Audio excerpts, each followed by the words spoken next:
Les îles Nicobar, un archipel perdu au milieu de l'océan Indien, et c'est bien ce qui lui a permis jusqu'à présent d'être l'un des endroits les mieux préservés au monde, jusqu'à ce que le gouvernement indien mette plus de 9 milliards de dollars sur la table pour lancer de gigantesques travaux au mépris de cette réserve naturelle unique et de ses habitants. Mon père possède plus de 4 hectares de terre qui ont été réquisitionnés.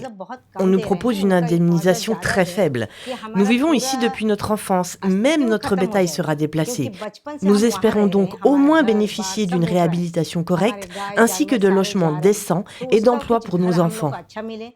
Construire au beau milieu de la forêt un port à conteneurs, un aéroport, une centrale électrique et une ville nouvelle, avec pour objectif de multiplier d'ici 30 ans sa population par 37. New Delhi y voit un projet d'importance stratégique, militaire et nationale et entend transformer la région en l'un des plus grands nœuds maritimes et aériens de tout l'océan Indien et contrer ainsi dans le même temps son grand rival chinois. Véritable catastrophe écologique en perspective sur cette île, recouverte à 95% par sa forêt primaire. Elle abrite également plusieurs tribus isolées qui ont conservé leur mode de vie ancestral. Les moyens de subsistance de notre tribu nicobaraise dépendent de la jungle et de la mer. Nous pêchons en mer et utilisons les ressources de la forêt pour notre alimentation et nos besoins quotidiens.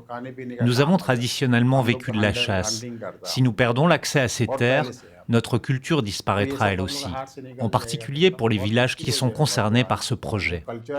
Des tribus aujourd'hui menacées dont on ne sait pas grand-chose. Le gouvernement indien les maintient dans un confinement strict où les étrangers n'ont pas le droit de se rendre dans l'archipel. Les travaux en cours ne peuvent que mettre en danger cet isolement qui dure depuis des millénaires et qui a justement permis leur survie.